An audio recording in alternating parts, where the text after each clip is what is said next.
ver se é ok aí. Vou entrar agora.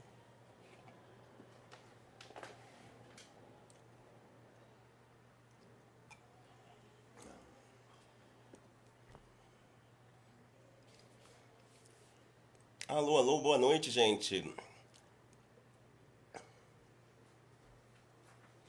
Tá ok? Boa noite, Bárbara. Boa noite, Ana. Tudo bem? O pessoal tá chegando. Vamos dar aquele tempinho. Normalmente eu ponho música, gente, pra gente ficar esperando, coisa e tal. Hoje não vai ter dancinha, porque a gente teve.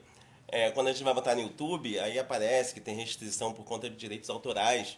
Então, mesmo sendo o hino do América, ou a composição da Chiquinha Gonzaga, que é antiga. Como? Pra cima? Tem que ativar o girar da sua tela. Pera aí, deixa eu endireitar aqui, gente, que tem alguma coisa. Pronto. Ficou ok, gente? Acho que agora fica tudo muito cheio aqui, gente. Quase derrubo tudo pra variar. Deixa eu ver se o luz tá ok. E aí, mais 2 minutinhos, gente. Só pra gente, o pessoal tá chegando. Júlia, boa noite. Eu tô vendo os comentários de cabeça pra baixo, então se eu não vir algum, vocês me perdoem. A tela tá ok, gente? Tá aparecendo ok pra vocês? Que o meu telefone tá parecendo que eu tinha que virar. A câmera. A câmera está de lado. Ai, Peraí, câmera tá de lado? Deixa eu ver. Como assim?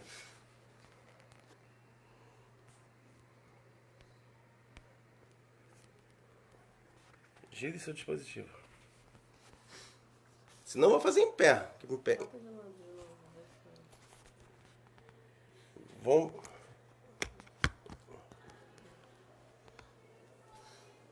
Vamos lá. Tá ok agora, gente? Eu virei. Eu não sei o que tá acontecendo. Bom, gente, eu vou deixar em pé, porque eu não sei o que tá acontecendo aqui. Assim todo mundo vê, né? Assim fica ok pra todo mundo. Deixa eu botar aqui pra gente ver. Assim tá ok pra todo mundo? Dá pra ver? Tá invertido. Pera.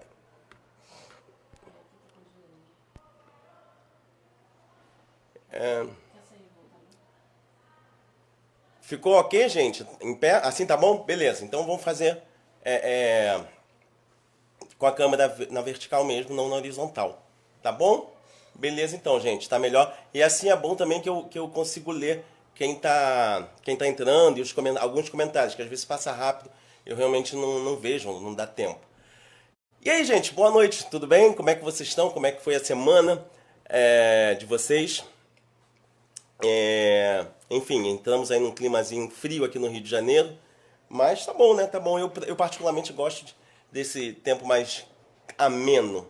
Eu gosto do inverno carioca. Boa noite, mãe, tá aqui ao vivo. Boa noite, dona Vera. Maria Cecília, tudo bem?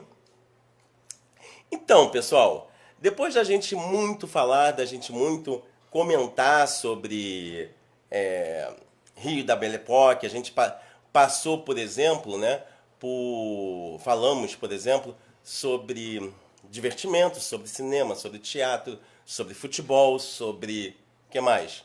A gente falou um bocado aqui desde o início dessas lives, né? Pensando nesse Rio de Janeiro, que foi esse Rio de Janeiro basicamente do final do século XIX e até os dias atuais. E como a gente faz nos passeios do rolê, inclusive, a gente se propõe a falar sobre Rio de Janeiro de um determinado momento, mas nós sempre vamos desde a colônia, do período colonial, até os dias atuais, porque a história é isso, né? A gente tem que fazer, a gente faz essa construção mais ampla, essa construção mais completa da cidade ou do assunto que a gente está trabalhando. E hoje, o nosso tópico que a gente decidiu, refletir um pouquinho, falar um pouquinho, para a gente se divertir um pouquinho aqui, é sobre a habitação no Rio de Janeiro, a evolução da habitação urbana na cidade do Rio de Janeiro. Que é aquela coisa, olha, quando a gente pensa em habitação urbana, quando a gente pensa em habitação, né, parece que a ideia de residência sempre foi a mesma, parece que a ideia de casa sempre foi a mesma, sempre teve uma forma só, uma coisa só, e não é bem assim. E não é bem assim mesmo, né? Vamos pensar o seguinte, vamos fazer aquele nosso exercício, se alguém está servindo um café, eu sempre tenho café e água comigo. Vamos fazer aquele exercício de pensar o seguinte, olha, de aquela viagem temporal e os portugueses chegavam aqui. Quando os portugueses chegaram aqui, eu sempre insisto nisso, quando eles olham para o Rio de Janeiro, quando eles olham para o Brasil, né, a gente tem a ideia assim, nossa, eles viram uma mata linda, né? Eles viram uma coisa fabulosa, fantástica. E na verdade não. Na verdade, quando os portugueses se deparam com essa mata atlântica, com essa floresta tropical que nós temos, eles têm um verdadeiro horror. Porque essa ideia, para começar, de natureza, ela é muito recente, como o Marcelo disse aqui. É um inferno verde. Era chamado de inferno verde. E basta a gente pensar no seguinte, vai para a Amazônia, entra, não precisa ir para a Amazônia não, a gente pode ir aqui em Angra dos Reis mesmo. Eu lembro que eu ia muito chamada Ilha da Jipoia, fica perto de Ilha Grande, e eu acampava lá com os amigos da faculdade, e a Mata Atlântica ela é extremamente úmida. Então, quando tá quente, tá muito quente, gente. É muito quente. E fora que você fica com medo, né? De encontrar uma cobra, um bicho, seja lá o que for. Inclusive, os relatos de viajantes sobre o Brasil colonial, oi Vânia, sobre o Brasil colonial, a gente vai encontrar seres acéfalos, eram seres, isso tudo tem iconografia que a gente pode falar qualquer dia desses aí. Falar mais, né? E eu mostrar essas iconografias que são fantásticas. Mas existem desenhos mostrando esses seres acéfalos, que eram seres que tinham o olho e a boca na barriga, tinham criaturas fantásticas, né? Os dragões dos mares. Foram vistas, há relatos que vimos, por exemplo, Amazonas aqui nesse território, que seriam as mulheres que teriam o seio esquerdo cortado, e justamente elas cortavam o seio esquerdo porque ficaria mais fácil de manejar o arco e flecha, que são lendas antigas, não são lendas nossas, né? São lendas antigas que vão ser trazidas, vão incorporar esse imaginário do colonizador europeu e, obviamente, povoou o imaginário dessa nova população que está sendo criada, no caso, no Brasil. Mas vamos voltar para as nossas residências. Quando a gente pensa em residências, quando a gente pensa em família, o conceito que nós temos hoje de casa, que tem um quarto do casal, aí vai ter um quarto para a menina, um quarto para o menino, ou o quarto das crianças, ela é muito, mas muito, muito, muito recente. Só para vocês terem uma ideia, a ideia dessa privacidade, ela não é antiga. Essa ideia de privacidade vem do século XIX. E o século XX a gente incorpora, a gente bebe muito disso. Para vocês terem uma ideia, criança na Idade Média era um pequeno adulto, não tinha ideia de criança. A ideia de criança, ela vai ser construída, ou da infância mais especificamente, ela vai ser construída a partir do século XIX. Vide os contos infantis. Todo mundo que foi meu aluno conhece bem, que eu sempre, quando eu dava aula ali de teoria ao estudo da história, eu passava um livro, que é O Grande Massacre dos Gatos, de Robert Darnton, e ele vai falar um pouco da origem das histórias infantis. E as histórias infantis não eram nada que nós hoje diríamos, não eram nada infantis, mas elas foram bastante adocicadas pelos irmãos Grimm, né? E mudando a característica dessas histórias. Tem gente aqui dizendo que eu acabei com a infância de muita gente, mas não fui eu. Eu só passei adiante. Piadas à parte, as histórias ditas infantis eram histórias violentas eventualmente, mas por quê? Porque você precisava dar um recado para aquelas crianças. As histórias sempre foram uma forma de você orientar. As histórias sempre foram uma forma de você alertar as crianças. Até hoje, né, gente? Quando a gente conta histórias infantis, de uma forma geral, a gente vai ter uma pequena lição de moral no final dessa história. E é por aí. Mas vamos voltar às nossas residências. Dentro dessa ideia da criação de infância, você também vai ter a criação dessa privacidade que é do menino e da menina. Antes, se você tinha o quarto das crianças, agora a gente tem a questão de fazer o quê? De separar o menino e a menina. Enfim, então é uma construção bastante burguesa que nós temos hoje. Uma construção no qual você tem um casal e aquela ideia idílica, também construída no final do século XIX, que eles vão ter um casal de filhos, um menino e uma menina. Eu ia falar da Damares, mas deixa pra lá. Um menino e uma menina. Então, tem os Estados Unidos faziam uma propaganda que era muito legal, que era uma propaganda de carro, daquele rabo de peixe, que era um homem dirigindo o carro, né? A mulher, obviamente, no carona, e os dois filhos atrás. Uma menina, toda comportadinha, e um menino que tá assim, com a cara no vidro, né? Com a língua para fora, mostrando qual era o ideal de família. Bom, por que eu dei essa volta toda? Eu dei essa volta toda para a gente justamente colocar e pensar que a ideia de família, a ideia dessa privacidade e automaticamente a ideia do lar, a ideia da habitação, elas vão sendo mudadas com o tempo. Quando a gente tem, por exemplo, o que a gente tinha no Brasil colonial? A primeira coisa, quando a gente pensa no conceito de casa, o que a gente entende? Casa seria, então, apenas um espaço geométrico? Tem uma autora, Bachelard, que ela vai dizer o seguinte: não, casa, ele transcende a isso. E ele transcende a isso por quê? Porque casa é o nosso canto, é um verdadeiro cosmos, né? Que você ali dentro, ou sua família ali dentro. Então, casa, ela não pode ser entendida apenas como uma ideia de espaço geométrico. Casa é onde você guarda suas coisas, casa é onde você tem as suas memórias, os seus melhores e eventualmente seus piores momentos. Então tem muito peso a ideia da casa.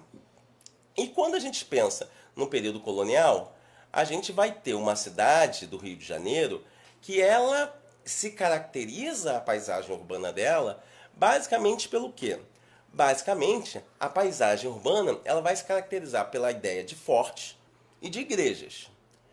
Quem fala isso é Fanny Friedman, num livro chamado Os Donos do Rio em Nome do Rei, no qual ela fala o seguinte: olha, quando você olhava para essa cidade, o que diferenciava, o que caracterizava essa cidade, vão ser esses dois tipos de edifício. Então, é bem legal a gente ir até hoje, né? A gente visitar, por exemplo, o Mosteiro de São Bento. O Mosteiro de São Bento é um mosteiro, um dos mais, se não me engano, mais antigo do Rio de Janeiro, e que você consegue ver toda a Baía de Guanabara. Quando a gente pensa, por exemplo, onde foi fundada a cidade, né? Onde foi o primeiro local, que é lá no Morro Cara de Cão, desculpa, no Morro do Castelo, num primeiro momento. O Morro do Castelo, então, ele foi derrubado, a gente vai falar disso daqui a pouco, mas a primeira coisa que você tem vai ser uma igreja jesuíta que vai ser erguida ali. Fora isso, né, fora prédios,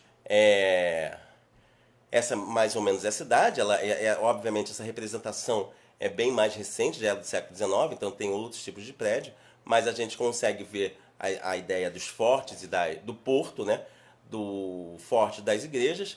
Aqui, essa imagem que vocês estão olhando atrás, embora pareça um conjunto de casas, mas quando vocês olham bem, é um forte, é o Villegagnon. Passei demais. Aqui é outro forte. Tem dois fortes importantes no Rio de Janeiro, né? Os que dão, um que fica em Niterói e outro no Rio, mas que guardam a entrada da Baía de Guanabara.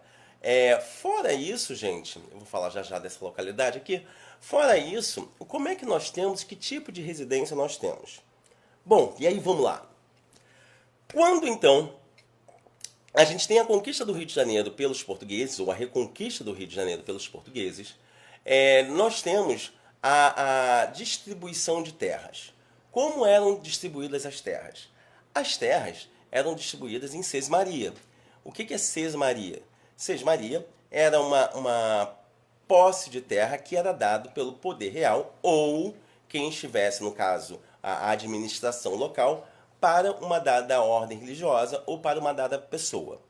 Necessariamente, quando você recebesse essa sesmaria, você deveria e teria que provar que era o quê? Que tinha condições de tornar essa terra produtiva.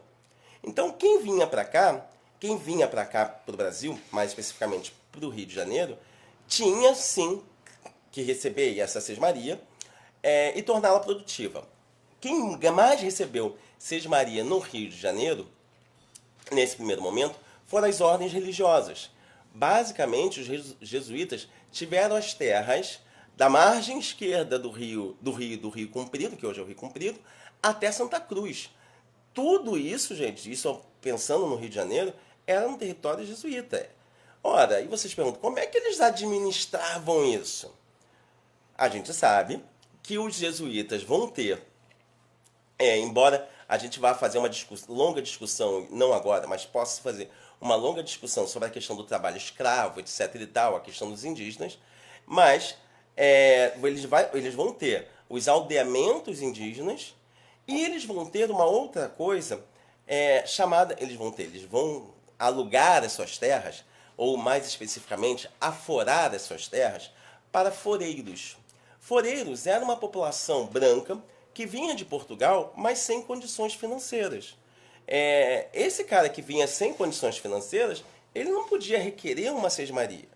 Não podendo ter isso, não podendo receber uma sesmaria, o que ele vai fazer? Ele vai, por exemplo, até a ordem dos jesuítas e pede o quê? Ele pede para aforar a terra. Nesse aforamento de terra, ele vai ter então uma parte da terra na qual ele vai construir a sua habitação. Depois de construir a sua habitação, ao mesmo tempo que ele constrói a sua habitação, ele vai poder fazer o quê? O roçado dele, ou a criação de galinhas, ou a criação de algum tipo de animal que valha. Fosse bovino, fosse suíno, enfim. E como é que ele vai pagar isso? Ele vai pagar isso, normalmente, vai ser com amarrado de cana, vai ser como a gente falava, in natura. Então, isso essa grande extensão territorial, essas grandes extensões territoriais vão caracterizar muito o Rio de Janeiro, a paisagem do Rio de Janeiro e o tipo de residência no Rio de Janeiro. Então, como se dizia, né, os fogos familiares, as pessoas viviam, todo mundo, não tinha quarto para cada um. As pessoas viviam, você tinha uma sala e as pessoas habitavam o mesmo espaço. Né? Era de alvenaria, mas as pessoas habitavam o mesmo espaço. Quando a gente pensa em casarões, né, do século XIX, que sempre fica no nosso imaginário quando a gente pensa em Brasil colonial, mas eu estou falando das residências de uma população mais pobre, de uma camada da população mais pobre que morava aqui. Então, residência, sim, nós temos aquelas grandes residências com imensas salas e daí até hoje. A Célia está dizendo que foro até hoje existe sim. Em Petrópolis você paga foro ainda. Tem algumas localidades que você ainda paga o imposto de foro, sim. Não é em todas. Mas acontece uma coisa no século XVIII que muda a cidade do Rio de Janeiro. Tem dois grandes momentos de pontapé para a cidade do Rio de Janeiro antes do século XIX. O primeiro deles vai ser com a descoberta do ouro em Minas Gerais. Por quê? Porque, fundamentalmente, com a descoberta do ouro em Minas Gerais, a capital do Brasil, mais especificamente da colônia, ela sai de Salvador e vem para o Rio de Janeiro. Quando você cria, então, a capital, você coloca essa capital no Rio de Janeiro, você precisa criar o quê? Você precisa criar espaços, espaços não, você precisa criar estradas, você precisa criar espaços no qual as pessoas que fazem esse percurso possam o quê? Possam estar. Então era muito comum, passou a ser muito comum a partir do século XVIII, a ideia de pousadas ou estalagens. Engraçado que essa coisa de estalagem eu não lembrava. Conversando com meu pai, que ia fazer essa live, coisa e tal, ele lembrou que ainda na época dele, meu pai não é tão antigo assim não, gente. Não é tão velho assim não. Mas ainda quando ele era criança se falava em estalagem. Eu vou falar um pouquinho sobre o que eram essas estalagens. Mas começaram a ser criados espaços no qual fazia-se o quê? Fazia-se efetivamente essa localidade onde as pessoas haveriam de ficar. Então a gente tinha essas casas gigantescas, nós tínhamos essas casas mais modestas, e uma outra coisa que vai acontecer, que aconteceu no século XVIII, foi a expulsão dos jesuítas. A expulsão dos jesuítas, ora, se eu falei que os jesuítas tinham uma enorme terra no Rio de Janeiro, alguém que escreveu, desculpa, gente, é que me deu assim, Praia do Flamengo ele se paga, eu tô morando na Praia do Flamengo, eu falei assim, o que essa pessoa está falando? Ah, paga o foro, entendi. Eu tô aqui na Praia do Flamengo atualmente. Aí eu falei, ué, mas desculpa, me deu um defeito aqui. Quando eu digo que então perdão. Quando eu digo que os jesuítas tinham uma grande extensão territorial e eles foram expulsos, as terras que eles tinham foram todas aforadas, foram todas divididas, loteadas. Antes de falar dos jesuítas, alguém lembra dessa ladeira aí? Hoje a imagem está boa, hoje está dando para ver bem. Essa ladeira, Ladeira da Misericórdia, fica atrás do Museu Histórico Nacional. Esse espaço é considerado a primeira rua, não dá para ser chamado bairro, mas o primeiro espaço urbanizado do Rio de Janeiro. Por quê? Porque ficava justamente logo abaixo do Morro do Castelo. Aquela ladeira ali, você subia para o Morro do Castelo. No início do século XX, o Morro do Castelo foi desmontado. E sendo desmontado, ele acaba. Tanto é que a gente tem a esplanada do castelo. E essa esplanada do castelo a construção, inclusive, dela vai ser parte com a terra do Morro do Castelo, tá? Então, essa é a Ladeira da Misericórdia. Outro exemplo, só para falar um pouco dos jesuítas, todo mundo conhece o Museu Nacional, quer dizer, todo mundo, mal ou bem, já passou pelo Museu Nacional, nem que seja vendo aquelas cenas tristes do incêndio que teve. Mas o Museu Nacional, aquela localidade, era uma fazenda jesuíta. Era uma fazenda jesuíta que ficava bem no alto. Quando vocês vão até lá, né, a gente percebe que o prédio está na parte do terreno mais alto. E aí vocês imaginem que você consegue ver grande parte do Rio de Janeiro. Porque esse percurso entre o centro da cidade e São Cristóvão, ele era muito ruim. E ele vai ser todo aterrado justamente com a chegada da família real. Mas deixa eu voltar aqui. Então, nós tínhamos o tipo de residência que nós tínhamos. Nessa casa, por exemplo, obviamente, quando a família real chegar aqui, essa casa vai ser dada por um comerciante português para a família real, em troca de título. E essa casa era onde moravam os jesuítas. Ela foi bastante modificada. Com a expulsão dos jesuítas, então, o que vai acontecer? Vai acontecer desse grande loteamento. Então, por exemplo, a fazenda de Santa Cruz, parte da Quinta da Boa Vista, Engenho Velho, Engenho Novo, que eram grandes fazendas, começam a ser loteadas em fazendas menores. Beleza? Dá para entender isso? Ficou claro isso? Ora, tendo essas fazendas menores, eu tenho espaços menores. E aí, o que vai acontecer? O que nós vamos ter em mente aí? Nós vamos ter em mente que o segundo polo de grande expansão do Rio de Janeiro, que é com a chegada da família real. A chegada da família real fez surgir a demanda por áreas que servissem como locais de moradia permanente ou residências mais afastadas, como chácaras e sítios, né? Então, algumas localidades elas acabam sendo abertas nesse momento, que vai ser São Cristóvão, Botafogo, Engenho Velho. Essas são regiões que vão começar a ser mais exploradas a partir de então.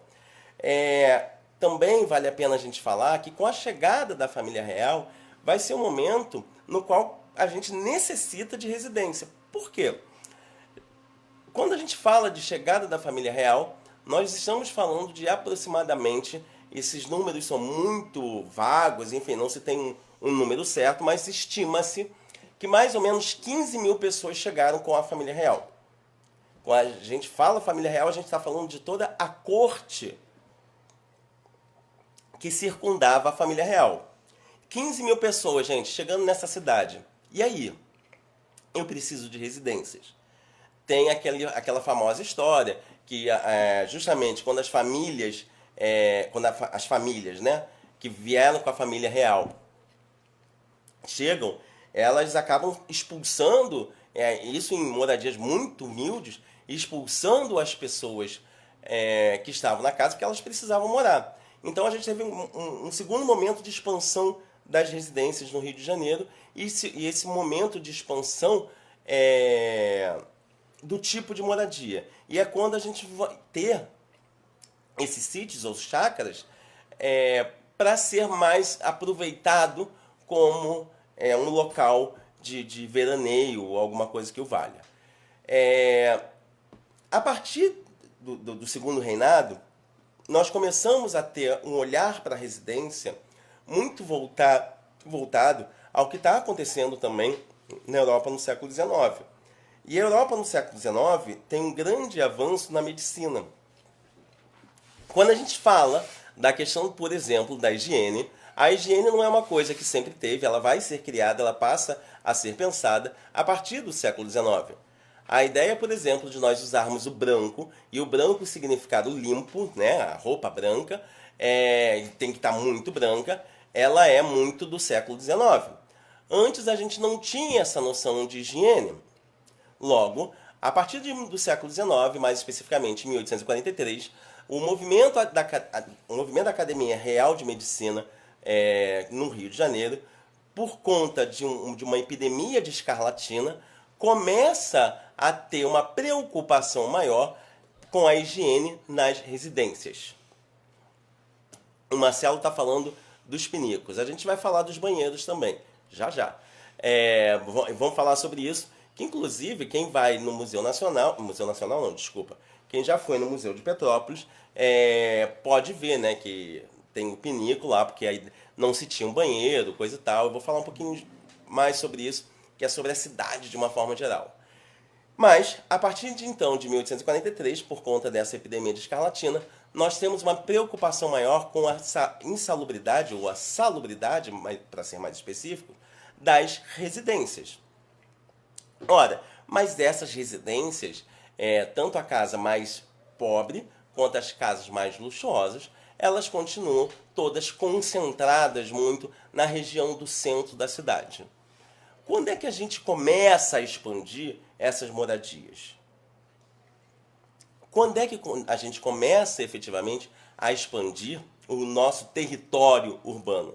Só para vocês terem uma ideia, o João do Rio, o cronista, a gente falou até na live passada um pouco sobre ele, o João do Rio ele vai falar que o Rio de Janeiro acontece entre o Largo do Machado e a Praça Tiradentes. E a Praça Tiradentes, porque é o local de maior movimento. Mas obviamente nós temos já Tijuca, Rio Comprido, que era um local bem interessante. Gente, Rio Comprido, vocês não fazem ideia de quanto era bonito. Se hoje a gente pega o Rio Comprido e acha, principalmente por conta do viaduto, não tão bonito, vocês imaginem aquele bulevar e basta uma passada ali com um pouco mais de cuidado no olhar que a gente vai perceber o quê? A gente vai perceber que existiam casas luxuosíssimas ali. Agora vocês imaginem o Rio Comprido, a gente pegando aquela avenida sem o túnel e sem viaduto. Era uma rua absolutamente arborizada, com clima excelente, e no final você tinha um paredão, que era o morro todo arborizado. Era um local muito agradável.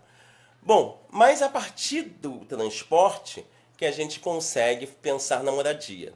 Então, a partir de 1880, a gente funde aí a ideia de transporte e moradia. Por quê? Porque começam a ser erguidas, mais especificamente, duas importantes linhas férreas na cidade do Rio de Janeiro. A linha da Leopoldina e a linha da Central. Né? A Leopoldina, deixa eu ver aqui, tá aqui, peraí. Não é essa.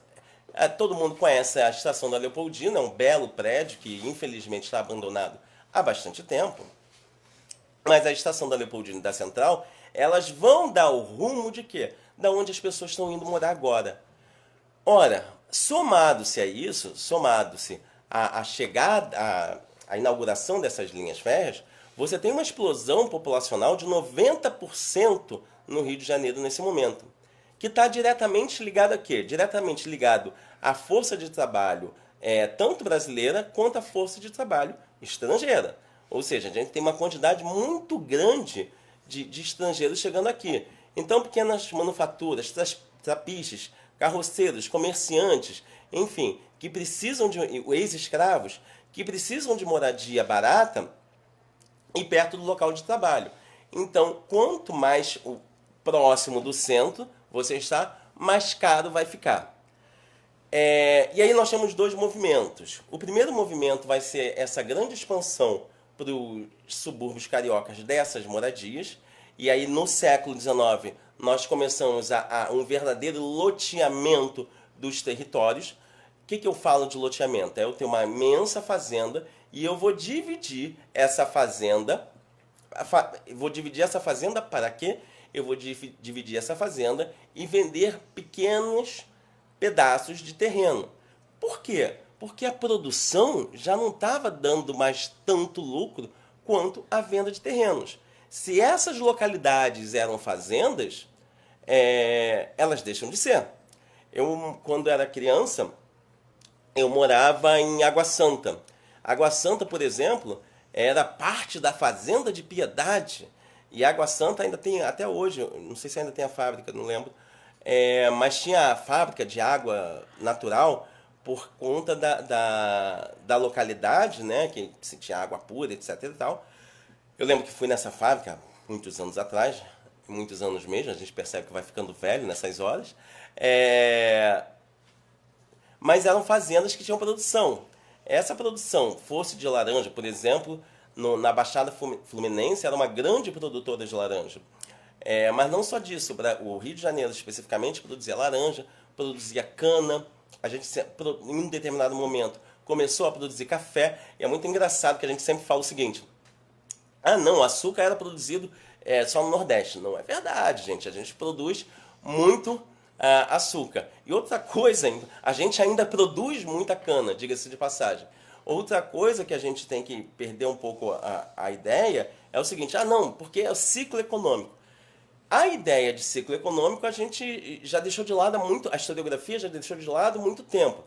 Porque a ideia de ciclo tem a ideia de um começo e um fim, né? Mas se eu perguntar para você assim, o que mais se exportava durante o período áureo do ouro no Brasil? O que mais se exportava? Aquele tempinho para vocês pensarem. O que mais se exportava era cana-de-açúcar. Ah, como assim, William? Não, o ouro tinha mais valor agregado, mas a produção de açúcar, a produção de cana, ainda era uma coisa vultuosíssima. Bom, vamos lá. Então essas fazendas, elas começaram a achar mais interessantes esses proprietários, ao invés de eu continuar a produção. Agora, desde 1850, a terra não era mais dada em sesmaria, mas sim por um contrato de compra e venda. Então, a partir de 1850 eu posso vender essa terra. Então, elas começam a ser loteadas. Em sendo loteadas, eu posso comprar um pequeno terreno. Isso existe até hoje, gente. Em regiões, quando acabei a faculdade, eu tive uma bolsa de aperfeiçoamento num local chamado Ipur,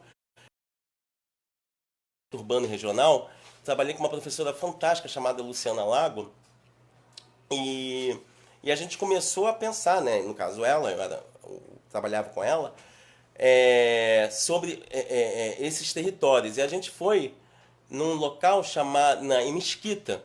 Mesquita tinha se emancipado não há muito tempo, mas a gente viu loteamentos de empresas que tinham acabado, que eram grandes fazendas, mas que tinham acabado de lotear porque já não valia mais fazer produção de víveres ali. Então você achou mais interessante vender. Só um momentinho que a Vânia está perguntando, o subúrbio surge com a via férrea ou foi ao contrário? A ideia de subúrbio ela surge com a linha férrea. Tá? Essas regiões já existiam? Existiam, gente. A gente tinha grandes fazendas que, como eu acabei de dizer, né, elas produziam de um tudo. Mas a ideia de subúrbio, mais especificamente, tanto é que a gente fala subúrbio da Central ou subúrbio da Leopoldina, ela surge com a linha férrea. E elas começam a ter significado, significância relevante, justamente com esse momento que aumenta 90% a população carioca, que é no final do século XIX. Por quê? Fundamentalmente com a chegada de imigrantes, e são esses caras que, na sua maioria, que vão morar nessas localidades. Tem uma outra coisa interessante, que, por exemplo, a gente tem sinagoga em Nilópolis, a gente tem sinagoga em Ramos. Isso por quê? Como é que foram parar lá essas sinagogas? Quando uma quantidade bastante grande de judeus chegava aqui, né? Num primeiro momento estavam na Praça 11, até ir para uma localidade mais específica, ter uma localidade mais específica, e eles iam, na sua maioria, para esse subúrbio da Central. Então a gente tem comunidades grandes que foram para Ramos, para Nilópolis e trabalhavam como mascate também em grande parte. E aí tem uma explicação histórica para isso que a gente pode falar num outro momento. E aí esses subúrbios vão crescendo, esses subúrbios vão tomando corpo. Algumas localidades passam a ter um crescimento maior do que outras, obviamente. Algumas passam a ser mais residenciais, mas quando a gente pensa, por exemplo, em bairros como Meia, Engenho de Dentro, aí eu falo de conhecimento de causa mesmo, por ter morado muito próximo, eles vão crescer com uma relativa rapidez. Madureira cresce com uma relativa rapidez. Outros vão ficar muito mais com a sua característica residencial, tipo Maria da Graça, o próprio Engenho de Dentro, né? Tem características muito mais residencial ainda. Bom, então o subúrbio ele vai crescer nesse momento, e aí a gente tem aquele outro segundo, ou mais especificamente, terceiro momento de expulsão das pessoas do centro da cidade, que é, como a gente falou na live passada, com as reformas de Pereira Passos. As reformas de Pereira Passos, e aí quando eu falo das reformas de Pereira Passos, estou falando de um caso, porque não tivemos só as reformas de Pereira Passos, nós tivemos outros que fizeram grandes reformas. Eles vão expulsar, vão fazer com que essa população vá se encaminhando cada vez mais para os subúrbios. Os subúrbios vão crescendo. Ou você se encaminhava para o subúrbio, ou você ia para onde? Você ia para os morros cariocas. E aí, a gente sempre fala de favela, coisa e tal, considerada... Eu apertei aqui alguma coisa que não devia. É considerada a primeira favela do Rio de Janeiro o Morro da Providência. O Morro da Providência é aquele, todo mundo conhece, que fica atrás da Central. E por quê? Né? Essa história, de repente, muitos de vocês já conhecem, ela é contada e recontada. Os militares, que não eram exatamente militares, né? Lá da Guerra de Canudos, eles vão esperar do governo. Na verdade, alguns falam que é da Guerra do Paraguai, outros da Guerra de Canudos, mas aquela localidade ela começa a ser povoada justamente por uma população que estaria esperando a providência do governo, posto que o governo ficou de ceder terras, territórios, para esses ex-combatentes. Ao esperar a providência, você está esperando até hoje vir o Morro da Providência. E alguns vão dizer, inclusive, que o nome favela é de uma tipo de vegetação que existia na localidade que era chamada com esse mesmo nome. Mas a primeira grande favela que a gente vai ter vai ser do Morro da Providência. Ora, mas antes da favela a gente não tinha moradias de ruins ou complicadas? Tínhamos, gente. Nós tínhamos basicamente os cortiços. Aqui é a linha férrea. Aqui, a gente tinha basicamente os cortiços no Rio de Janeiro. E os cortiços eram um tipo de comunidade, um tipo de habitação bastante insalubre. É fundamental a todos nós ler aquele livro O Cortiço, de Aloysio de Azevedo. O livro é fantástico. E é a melhor descrição que nós podemos ter de um cortiço até hoje. Acho que a literatura ensina muita gente. A literatura ela está pegando o olhar de um determinado autor que está preocupado em descrever determinadas questões o mais detalhadamente possível. Então, esse livro do Cortiço, eu acho que todo mundo tem conhecimento desse livro, porque eu, pelo menos, quando eu fiz segundo grau, a gente era obrigado a ler. Eu não sei se ainda é, mas a gente era obrigado a ler. Eu li lá no segundo grau e depois, bem mais velho, eu reli e é impressionante. Por quê? Porque esse livro ele vai justamente descrever em detalhes, em miudezas, como é um cortiço no Rio de Janeiro. O cortiço, ou cabeça de porco. O cabeça de porco, o nome é justamente porque você tem uma entrada e faz assim, tipo uma de porco. Então, que é a narina e fazendo isso aqui. Lá no meio desse cortiço, você tem alguma coisa como um chafariz. Esse chafariz é onde as mulheres lavam suas roupas. Nem sempre você tem banheiro. Aí o Marcelo estava falando de banheiro, coisa e tal. O banheiro, de uma forma geral, ele vai ser comunitário, não vai ser de um quarto só. Então, esse tipo de habitação, eu acho que... Deixa eu ver...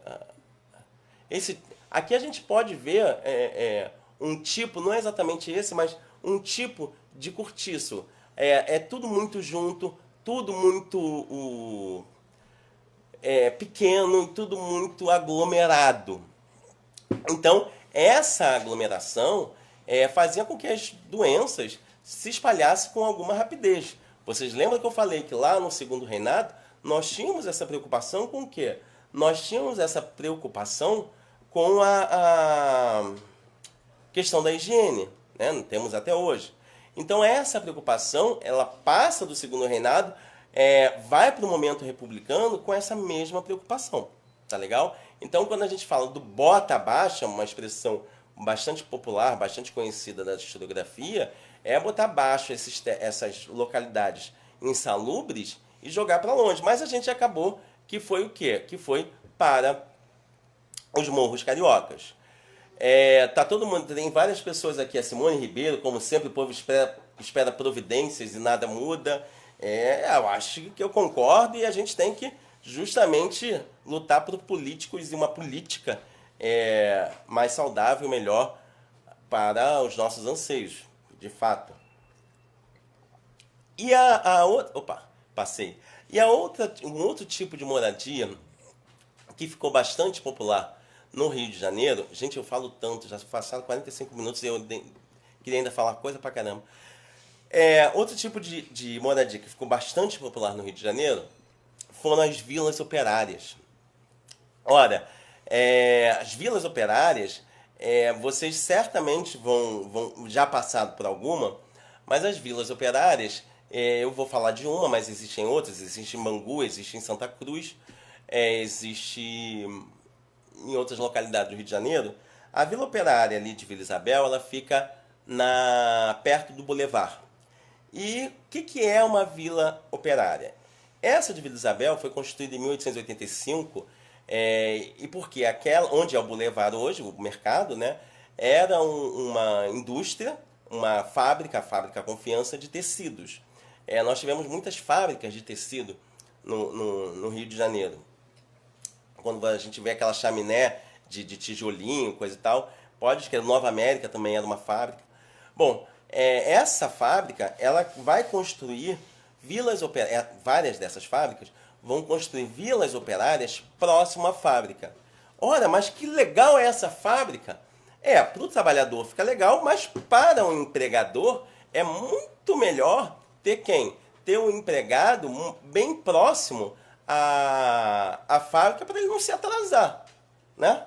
Então, é muito característico, e aí Noel Rosa fez uma música chamada Os Três Apitos, que eu vou ler só um pedacinho dela, que diz o seguinte, que quando o apito da fábrica de tecidos vem ferir os meus ouvidos, eu me lembro de você. Mas você anda, sem dúvida, bem zangada, e está interessada em fingir que não me vê. Você que atende ao apito de uma chaminé de barro, por que não atende ao grito tão aflito da buzina no meu carro? Vocês podem pegar essa música no YouTube, no Google, tem uma opção de várias versões dessa música, mas essa música é justamente para falar do apito da fábrica, mais especificamente dessa fábrica, que ficava ali em Vila Isabel. E por que são 3 apitos? Parece quando a gente vai ao teatro, né? Tem 3 apitos. Por que são 3 apitos? O primeiro apito é para você acordar, né? Você está dormindo, pá, você acorda. O segundo apito é para você já estar tomando café da manhã e quase saindo. E o terceiro apito é para você já estar dentro da fábrica. Ou seja, o tempo das pessoas passa a ser controlado pela fábrica. A moradia passa a ter um controle também sobre a fábrica. Então, a Simone está falando, de fato, não existia casas para todos os operários. Ou eram sorteadas, ou dava para os empregados uma maior distinção, digamos assim, ou mais importantes para a fábrica. Mas, as casas, no caso, né? Mas essa voltinha que a gente deu, falando um pouco de habitação, eu fico com pena que são sempre... A gente pensa numa live de 50 minutos, mas tem muito mais coisa para falar, queria ficar aqui com vocês mais um tempo, mas tem muito mais, a gente pode falar também em outros momentos sobre isso, por isso que eu sempre falo para vocês, deixem comentários, deixa eu não tinha mostrado, aqui é uma vila operária. Deixem comentários, deixa sugestão na página do Rolê, justamente porque a gente pode fazer o quê? Atender aí alguns pedidos, beleza? Olha aqui, alguém lembra da fábrica? Aqui, ó. A imagem está aqui atrás. E essa é mais recente. Elas são amarelinhas, todas elas. A Regina Selle está falando da fábrica de Del Castilho, né? E também tem uma vila operária. A Alicia falou das pessoas que chegaram com a corte e não só chegaram 15 mil pessoas, mas 3 milhões de piolhos. É verdade. Era muito comum, inclusive, nos navios que traziam os trabalhadores, as pessoas da Europa para cá, ter surto de piolho, gente. É bastante comum. Vamos lá. A Ângela Martins fala, Ângela Martins é a senhora da minha mãe, que fala, Laudênio, são taxas pagas por proprietários de imóveis localizados em territórios da Marinha, territórios próximos à praia se paga esse imposto. Valeu, Anderson, obrigado, tá dizendo que tá legal, tá gostando, que bom, que bom. Vânia, tá batendo saudade das aulas? Eu também. Mas a gente vai se ver já nos próximos rolés. A gente se vê por aqui, se vê nos próximos rolés. Marcelo está dizendo que em Petrópolis tem bairro Cascatinha, que começou a Vila Operária. É verdade, quando a gente entra em Petrópolis, tem ainda a fábrica, né? Quer dizer, não é a fábrica, mas tem toda a estrutura da fábrica ainda de pé em Petrópolis. Aí tem a questão do Morro da Providência, enfim, algumas perguntas, é verdade, a gente fala que tem, tem sim. Tem muita coisa. E aí eu peço para vocês o seguinte, Pode falar, a Edilene está perguntando se pode falar sobre a fábrica Bangu. Ah, Edilene, a fábrica de Bangu também era uma fábrica de tecido. A gente fez um rolê, especificamente em Bangu, falando um pouco dessa fábrica, e é por conta da fábrica de Bangu que a gente teve um crescimento muito grande de Bangu. E aí a gente teve o clube de futebol de Bangu. A gente teve, alguns vão dizer que o futebol se originou ali, mas quando eu fiz a live, quando a gente falou aqui sobre futebol, a gente falou bastante de Bangu, e que foi o primeiro a colocar os trabalhadores para jogar. Então a ideia da fábrica, ela meio que fazia o quê? Ela fazia, ela delimitava o que as pessoas deviam fazer ou não, ou delimitava mais ou menos o dia a dia das pessoas. Mas a gente pode falar um pouco mais. Era uma fábrica de tecido também. Também tem Vila Operária em Bangu. Tem o Cassino Bangu, tinha o Cassino Bangu, que era um local onde os trabalhadores tinham os bailes, tinham o dia a dia ali de Bangu, que era bem interessante. E hoje a fábrica de Bangu é um shopping, né? O Shopping Bangu. E uma coisa interessante que tanto o Nova América quanto o Shopping Bangu, por serem tombados, eles mantêm a estrutura do local, da fábrica, e muda-se por dentro, claro. Mas mantém a estrutura, o que além de dar um charme bem específico, né? bem bonito, é importante para a memória da população, né? Carioca, e não só da localidade, como a população carioca, de uma forma geral. Se quiserem saber um pouquinho mais, inclusive sobre Bangu, vocês visitem a página do Rolê, que a gente tem informações, a gente tem muita coisa lá, todos os nossos roteiros, todos os roteiros que fizemos estão lá, então www.rolé.com.br. Não deixem de se inscrever no canal do YouTube do Rolê, também, porque já a gente vai ter muita novidade, vídeos nossos falando de um pouquinho de várias localidades do Rio de Janeiro. E espero vocês na próxima quinta-feira. Quinta-feira, às 19 horas, a gente vai falar um pouco sobre os portugueses no Rio de Janeiro, ou a colonização portuguesa, como ela veio para cá, quando nós temos 2 grandes momentos de colonização portuguesa, enfim. A gente vai falar desse Rio de Janeiro imigrante, que, embora a gente tenha, parece São Paulo, né? Quando a gente fala de São Paulo, tem as localidades, mas o Rio de Janeiro teve muita coisa, teve muita gente, foi o segundo lugar que mais chegou imigrantes no Brasil. Tá ok, gente? Qualquer coisa, me adicione no Facebook, falem comigo, podem me perguntar por lá também, William Martins, vocês vão me encontrar, tá ok? Beijo grande a todos. E, gente, olha, conta a história dia 1 e vocês vão ver diversas casas de operários. Eu acho que a gente... Olha, quem é? Regina. Não, foi a Regina que perguntou? Ih, passou aqui. A gente... Simone, a gente pode fazer sim. Uma das propostas do Rolê Carioca é justamente a gente poder fazer e falar de todos, ou de vários bairros no Rio de Janeiro. Realmente, acho que a gente ainda não foi em uma, a gente precisa ir em uma sim.